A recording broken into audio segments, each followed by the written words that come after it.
I'm Jason Belzer for Athletic Director U, and today we are at the Women Leaders in Sports Conference, and I am joined by University of Washington Athletics Director Jen Cohen and University of Wisconsin-Milwaukee Athletics Director Amanda Braun. Thank you, ladies, for joining me today. And we are going to discuss hiring of coaches and staff. So an interesting topic that comes into public discourse quite often throughout or at the end of the football and basketball seasons and throughout the year in general. My first question would be, people talk about fit and the importance of hiring somebody that fits your culture. I would argue that the people are your culture, and that you hire people and that culture may change over time. You as an individual, as the leader of the organization, are obviously championing that culture. But how is it that you try to find people that fit within a certain system that you've built at your respective athletic programs? You want to go first, or you want me to go? Okay, so I'm with you. First of all, I think our people are absolutely our culture. At Washington, we've gone through some really interesting exercises around this. Just in general, I think people use this buzzword culture all the time, and I'm not always sure if everybody even understands what it is or how important it needs to be as far as being really organic. You know, and for us, it's all about our values. And we had this incredible process when we all first started at UW, where we identified people already within the culture that embodied everything it meant to be a Husky. We needed to find what that meant, but it was like, who are those people that like absolutely embody what it means to be a dog? Like the people you want a bunch of in your organization. And we went through this exercise and we named all these people from the past and the present, and then we started to find the similarities of all those people and values. So we have 4 that all of those people had. One is humility, the other is a commitment to service, the third is a growth mindset, and the fourth is grit. And there's a reason at Washington that those values matter, and it's the reason why people that have them succeed. So we actually use those core values as a way to hire not just coaches, but all people within our organization. We also use it to evaluate, potentially fire based on, you know, the lack of behaviors that are associated with those types of values, and really inspire that in every decision that we make and how we recognize people, in hopes that over time more and more people really embody those core values. Yeah, I think similar to Jen, we have our 6 core values, and we're very intentional about utilizing those when we recruit student athletes, when we recruit our staff, and we ask the questions in interviews with staff. We usually have them in the room with the search group and ask what those mean to them. So education, excellence, leadership, respect, integrity, and pride. So very similar, you know, things that we very, very intentionally went through to determine what it means to be a Panther at Milwaukee, and we've been really consistent with that, you know. And for us, the other piece of it, a word that I use a lot, and you probably do as well, is teammate, right? Are you a teammate in the office? Are you a teammate to your colleagues? Are you willing to go the extra mile as a teammate within our department? So those are the things that we think about, talk about. Sure. So you bring up this concept of core values and having people that align with those things. I just finished the book. Malcolm Gladwell just published a new book, and it's called Talking with Strangers. And the whole premise of the book is that, in general, people are really bad at being able to assess whether or not somebody's being truthful to them. And so what I find interesting is that we say, well, we want to hire somebody that aligns with a core value, and then we ask them certain questions in an interview. And the expectation is, of course, that they're going to give us the answers that we would want. And then when we hire them, they turn out to be a completely different person. And I think that happens often. So how is it that you go through the assessment process of really making a determination as to whether or not only is this person technically qualified to work for us, but they are being genuine in the interview process? It's not like when we are dating and, you know, we can spend months and years courting somebody and truly making the decision, okay, now we're going to get married. I mean, you may interview somebody once or twice, and then you have to make a decision as to whether or not you're going to give them a multi-million-dollar contract and have them lead your program. So you're speed dating, to say the least. How do you really get down deep into whether or not this is the type of person that's going to do the things that they're saying they're going to do?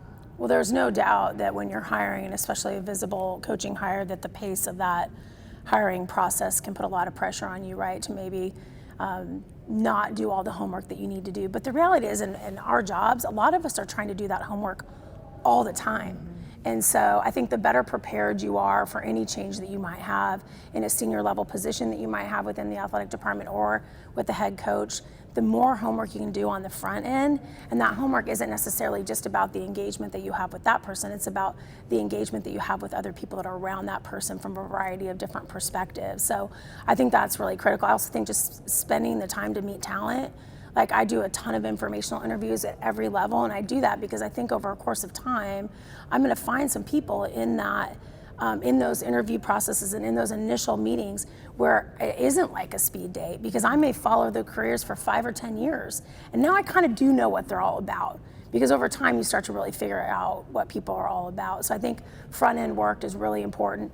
As much homework you can do on somebody in the short amount of time that you might have in some of those high-profile cases. I still believe, yeah, you can be fooled, and we've all probably missed. I know I have.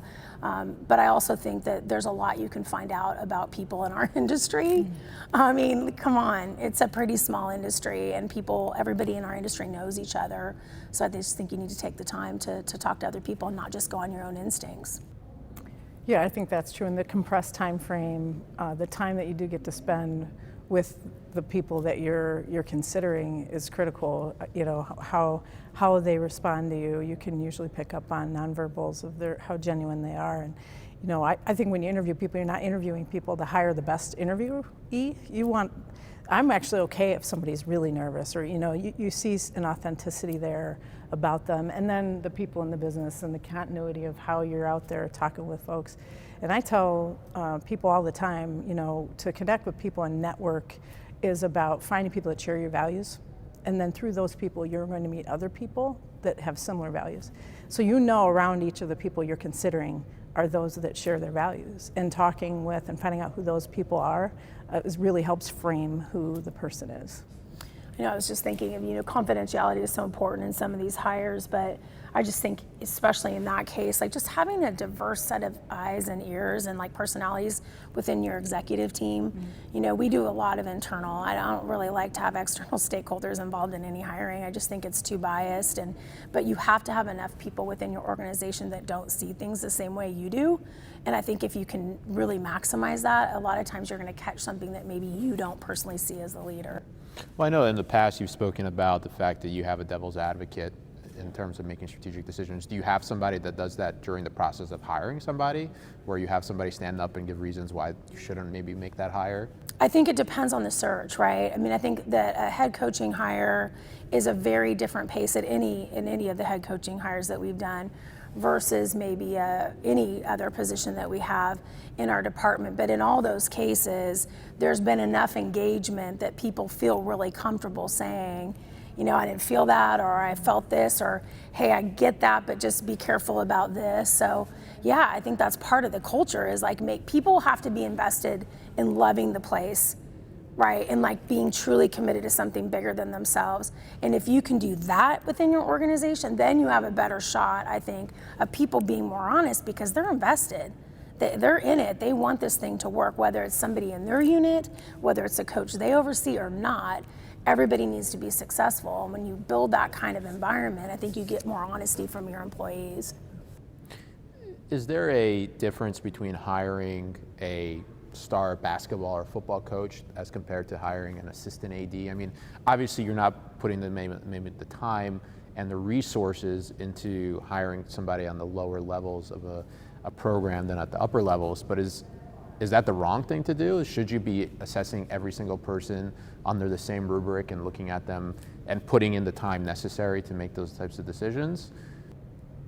Well, I think theoretically, sure, you know, and then anything from theory to practice can fall apart, right? In the realities of trying to get this done, you know, having student athletes when it's head coach, whether they're high profile or not, you're trying to get those student athletes to not jump ship, right? So there is a piece of head coaching hiring that really pushes it. And I haven't even mentioned the public piece of that, and the media and some of the things that, Jen, I'm sure the scrutiny for you have to deal with. I mean, it's unfortunately that's where we are. So you do the very best that you can. At our institution, any senior level or head coach, we need to involve members of our athletic board, which is faculty. And so I do, it's built in. I have people that are going to be there who I trust and believe in, that are going to have that different perspective. So it's required of us.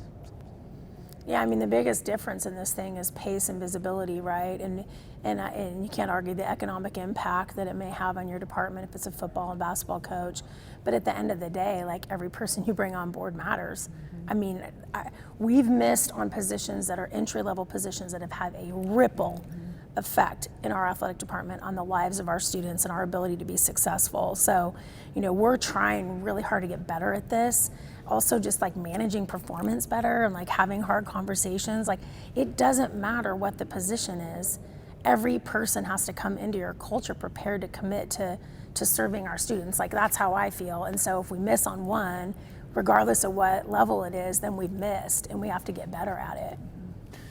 One of the questions that I always find interesting is that when you're making a hire, we see this more often in coaching, but it could be obviously on the administrative side, you're trying to make an assessment as to whether or not somebody's past performance can translate into future success.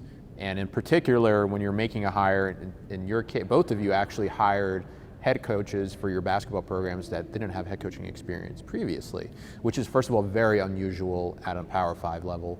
I think it's maybe only happened half a dozen times in the last maybe 20 years. Glad I didn't know that stat when I pulled the trigger on that. One of the rare, and one That's why I don't pay attention to all these stats and stuff, right? But part of that is because most people, athletic directors in general, will default to what's the least risky option, right? And I think just general in hiring, you take the person, if this person was successful here, they're going to be successful there. But it's not so easy to figure that out. And what's ironic is that a lot of times we look at somebody and say they were successful, and they were successful because of the fact they were in a particular situation, and despite the fact that they did certain things, and the fact that that institution was able to maybe make up for some of their shortcomings. So how do you really, when you were hiring Mike, or you were hiring Patrick, how do you really make the determination that they have what it takes? And at the end of the day, you don't know if they have what it takes. You're still kind of throwing the dart. But what made you really feel like? Yeah, I mean, I think you're absolutely right. We roll the dice every time we hire. Sure. Like, there's no guarantees when you hire. The way we've looked at it is like, I want to put my head down on the pillow at night knowing that I hired people that fit the profile that we determined was the best profile for the University of Washington at the time that we're hiring. And so being consistent with that versus getting so caught up in all the pressures and the noise and resumes and past success at other places, because it's true. I mean, why does one guy go one place and kick ass and then go someplace and not? He didn't become a bad coach, or she didn't become a bad coach. She just wasn't, or he wasn't in a position to be having the support, or the challenges were different or whatever. And so I think that's why you have to hire people that fit your profile. For men's basketball, we had a certain thing that we wanted. We had certain qualities and characteristics in addition to our values. We knew we needed a builder. We knew we needed somebody that was hungry. We knew we wanted somebody that knew what a championship basketball looked like. We wanted somebody that saw Washington as a destination. They just got it. Like, they got how kick-ass this place is. It's an incredible opportunity for somebody. And so he had all those things. I mean, here's a guy chomping at the bit all these years to finally become a head coach. So I roll the dice on that because it aligned with who we were. It aligned with where we were going as an athletic department. And sometimes it works and sometimes it doesn't. In this case, so far, it's worked. Yeah, very similar. Core values, and easier to sit down with a big group of people and go through a whole day interview when it's not in this compressed time frame. But in addition to the core values, there are certain things that you need at this point in time within your program. And for us, that tenacity, the understanding of being in a league like ours, appreciation for our resources, which are really good within our league, and having a true appreciation for that, rather than coming in and kind of looking around thinking that we don't have enough. And then, yeah, the grinder, and that's very much who we are at Milwaukee. We're blue collar, someone that is a great teammate around the office and willing to be a part of that. So right, when you find that in somebody, and there are a number of somebodies who can fit that, that's where you take a risk, and then you just believe. The other thing I was going to add to this, I think there's this kind of misunderstanding, like you hire coaches and then they just run their programs, which they do, but like it's a partnership. It's like a marriage. And I think if you go into any hire with that philosophy, right, you also have a better shot at being successful, because when our teams aren't successful, I'm not upset with the coach, I'm upset with myself. I'm like, what are we not doing well enough to support this coach and to support this program? And when you feel like you've exhausted all that, when you've committed all that and a program still can't be successful, then it's time to make a coaching change. But you don't get to just sit back as administrators and hope it all works out. I mean, you're like rolling up your sleeves, you're right there with them. And I think that's when the magic really happens. I really do. I think it's special when you have those types of partnerships. I couldn't agree more. The idea that you have to ask, what do we need to do to clear your path? Yeah. And you need to consistently do that and ask for them to be open and honest about that, because it's the only way that we can help once they're in that position, and then making sure that you're just there for them. So we started this conversation discussing culture, and bar none, the biggest influencer of culture in an organization is always going to be the leader. So the two of you are the primary influencers of culture in your athletic department. As you make your way down the ladder, that culture is going to kind of weaken out as you go from level to level to level, and that just happens, right? And you have a big organization with 10,000 people in it, the culture at the top is always going to be stronger on the bottom. But the problem is that you can't make every hire in your department. And maybe at the end of the day, you're going to be able to meet with people before they come on board, but you have an expectation that your deputies and your associate ADs and whoever else are going to be able to hire people underneath them. How are you ensuring that whatever it is that you want in people is making their way to the bottom without just depending on the fact that, well, if I hire this person, I assume that they're going to hire somebody similar to what I would? Well, we never stop talking about it. We never stop talking about the type of people that we want to work at Milwaukee. Our senior team is 11 people. My executive team is 4, including myself. And I trust them implicitly because we're always having those conversations. And those people I know and trust represent our culture and have the right filters and lenses. It doesn't mean they're not going to make mistakes, just like I could make mistakes in a hire, but I really don't worry about that too much. And part of that is it's been 6+ years, and I know the folks that are working within our department and really trust them. That's awesome. That takes time to build. I mean, like we're in year 3 or something. I don't know how many years we've been doing this now, but we always talk about that. Exactly what you're talking about. Like it is so much easier to build a cohesive leadership team and create clarity around purpose. It's a lot harder to reinforce that, and really over communicate that every single day within your organization. I think I look at it a little bit from a different angle, in that I think it starts with actually creating value and purpose for everybody in your organization, and how you are communicating that right every single day. In your interactions with people within your department, when you're having even something as simple as an all-staff meeting. We always have students featured at our all-staff meetings because we wouldn't exist if it weren't for students. That's why we're there. That little things where, like, after a couple years, people start to understand they all are contributing to something bigger than themselves, and that there's behaviors that are expected, and you're going to get rewarded for those behaviors, or you're not if you don't have those behaviors. And I think over time, when you consistently have like the time that you've had, right, like that's pretty powerful stuff, because then the folks that aren't as seasoned as even your executive team start to see that, and then they start to embody that more in the way that they look at not only bringing people in, but how you're managing the people that you already have. Because in some of the systems that we're in, I mean, it's not easy to get rid of people if they're not performing unless they're on contract. So part of it's also just teaching your team. So we have an executive team and the senior leadership team below, and I meet with our executive team every week, but our senior leadership team I meet with once a month.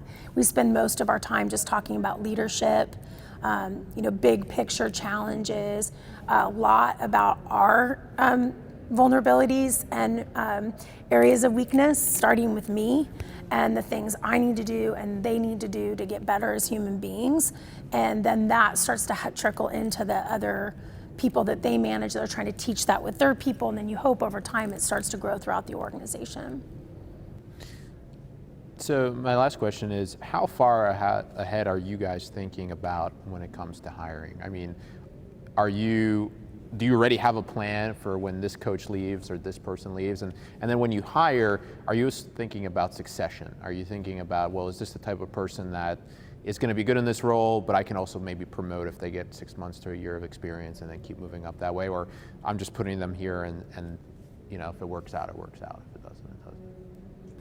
Yeah, I think in the first part of your question, or always, to an earlier question, always talking with people and coming out to conferences and at meetings and getting to know folks, you know, and then using a network too. As soon as it's apparent that someone's moving on or you need to move somebody on, you're working those networks of people.